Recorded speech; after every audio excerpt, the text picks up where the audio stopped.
deportiva. Y en este capítulo me gustaría que primero iniciemos focalizando y situando qué es la psicología deportiva dentro de justamente el área del deporte. Me gustaría que lo visualicemos como una especie de variables o de patas de una mesa, por así decir, ¿no? O sea, dentro de lo físico, lo técnico y lo táctico, la psicología deportiva es una de esas variables que sostienen nuestro rendimiento. Entonces, teniendo como simbólicamente esta imagen, es que se trabajan las 4 variables con la misma calidad de importancia. Primero que nada, por ahí diferenciar que la psicología deportiva no es lo mismo que la psicología clínica. Psicología clínica es lo que más conocemos, digamos, en consultorio privado, donde se trabajan por ahí cuestiones más personales. No quiere decir que en el área deportiva no se trabaja en cuestiones personales, pero en el área deportiva sí nos abocamos más a ese cambio de conductas que no nos llevan a un buen rendimiento. Entonces, en ese caso, hay que tener como esta diferenciación, ¿no? O sea, psicología clínica no es lo mismo que psicología deportiva. Si bien a veces es importante trabajarlas en conjunto, no estamos hablando del mismo área, por así decirlo. Antes de por ahí hablar un poco y abocarnos más a cómo se trabaja o qué cosas tener en cuenta en psicología deportiva, me gustaría partir como de una premisa, y es tener en cuenta que todas las situaciones, contextos, nos llevan a determinados pensamientos, esos pensamientos derivan en emociones y esas emociones derivan en nuestra manera de comportarnos, en nuestra conducta. Entonces, situación, pensamiento, emoción, conducta. Es en el último eslabón, o sea, en la conducta, en donde nos vamos a abocar. ¿Por qué? Porque la conducta es lo observable. O sea, las emociones, si bien hay representaciones fisiológicas o corporales que podemos observar, a medida que nos vamos para atrás, digamos, ya no, los pensamientos no los podemos observar. Entonces, a lo que más debemos abocarnos es en la conducta, porque son esas variables observables de las cuales nos vamos a agarrar para aplicar la psicología deportiva.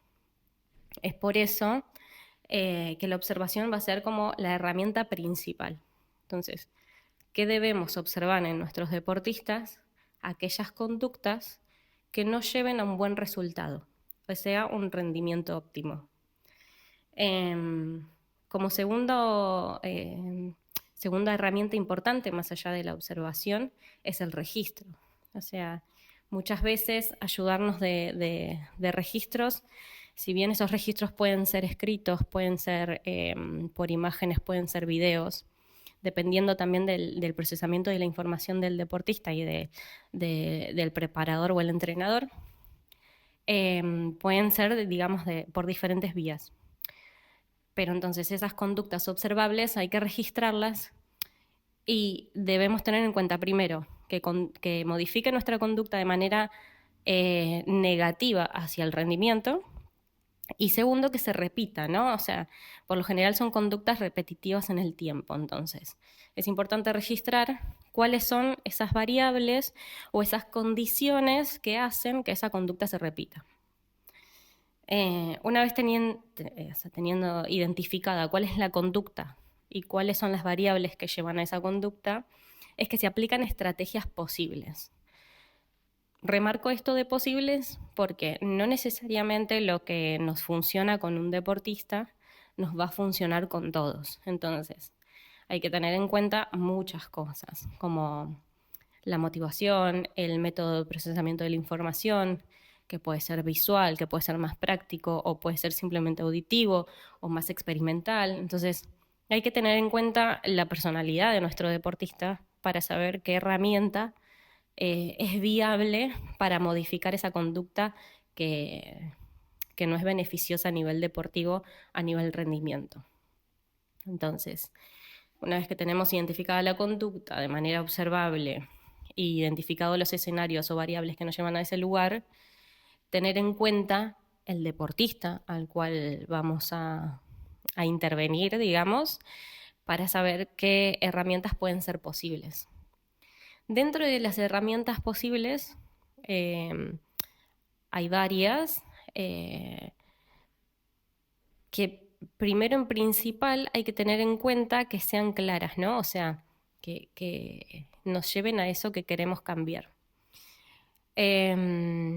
Muchas veces hay conceptos que vienen arraigados con la persona que nos llevan, digamos, a un buen rendimiento deportivo. Y ahí, por ejemplo, no sé, un deportista, un atleta que tenga como asociado el resultado al desempeño, ¿no? O sea, si no obtengo un buen resultado o si no hago podio o si no me va de determinada manera, es porque mi rendimiento, mi desempeño no es el óptimo. Y tal vez no, el desempeño fue el óptimo, pero el resultado fue otro. Entonces, por ejemplo, ese sería un concepto que habría que cambiar, ¿no? Claramente en este deportista que tal vez no le lleve a una conducta deseada a nivel rendimiento. Entonces ahí, por ejemplo, tendríamos que usar la reestructuración cognitiva.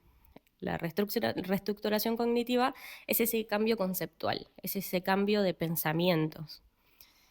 Bueno, siempre acuérdense, ¿no? De esta seguidilla o esta cadena de variables que es la situación, los pensamientos, la emoción y la conducta. Vimos una conducta a modificar y con la reestructuración cognitiva estamos, digamos, interviniendo en el pensamiento, o sea, nos fuimos bastante más atrás en esa cadena. Otra de las estrategias muchas veces puede ser el ensayo de competición simulada, es decir, no sé, por ejemplo, presentar en la práctica la mayor cantidad de variables que se repitan en competición. Eso va a hacer que se reduzca el estrés, que se reduzca la ansiedad. Y lógicamente la ansiedad muchas veces es una emoción que se ve reflejada en lo conductual por síntomas más bien físicos o fisiológicos. Entonces, lo vamos a ver en la conducta si es una emoción que no influye de manera positiva. Lo vamos a ver en el resultado también. Entonces, ahí sería una conducta también a modificar. Siempre teniendo en cuenta, vuelvo a insistir también un poco en esto, en que todas las conductas que se buscan modificar es porque no actúan de manera beneficiosa en el resultado. Las conductas que sí, indudablemente no se modifican. Entonces, muchas veces, vuelvo a esto del ensayo de competición simulada, muchas veces repetir la mayor cantidad de variables que se pueden presentar en un escenario competitivo reduce la ansiedad y el estrés. Esa sería otra de las variables y de las estrategias. La práctica mental, que se asocia mucho a la visualización, también es una herramienta muy útil. La visualización lo que busca, o el ensayo mental, es repetir en la mente una estrategia o algo a nivel táctico que se busque en lo experimental, es decir, en el contexto competitivo. O sea, va a ser meramente mental este ejercicio. No necesariamente va a verse reflejado en la práctica de manera, digamos, visual en ese momento, sino más bien va a ser todo como un ensayo mental. Esto es porque nuestra psiquis no diferencia en tiempos pasado, presente y futuro. Entonces, esos momentos que yo ensaye de manera mental se van a ver reflejados de manera familiar a la hora de experimentarlos. Eso, por ejemplo, también se trabaja mucho en los atletas o deportistas lesionados. Si bien a nivel físico no se pueden por ahí entrenar de la misma manera que si no estuviesen lesionados, de manera táctica y técnica y psicológica, sí, por ejemplo, con la herramienta de la visualización. Entonces la visualización también es una herramienta útil justamente para que después en el campo competitivo haya cosas que nos nos resulten familiares y eso reduce la ansiedad y el estrés. El uso de señales atencionales también es una buena herramienta para focalizar la atención y la concentración, es decir, usar señales puntuales, que esto lo puedo también, digamos, quedar con mi entrenador, ciertas señales que impliquen determinada acción. Entonces, señales atencionales que hagan que mi foco atencional vaya hacia un lado puntual y hacia un objetivo puntual.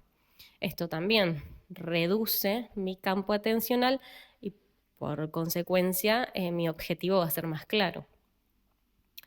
También existen rutinas preejecutorias que si no las tienen los deportistas se pueden trabajar en construir rutinas preejecutorias, es decir, conductas o una seguidilla de conductas que hagan que el deportista se presente al campo competitivo en una activación óptima, sería, ¿no? O sea, en un estado emocional óptimo para llegar a un buen resultado. Entonces, a veces las rutinas preejecutorias ayudan a llegar a ese nivel de estado emocional óptimo. Simplemente son por ahí, vuelvo a insistir, seguidillas de conductas que hacen que focalice mi atención, que baje el estrés, que mi activación, o sea, mi energía para abocarlo en lo competitivo esté como regulada.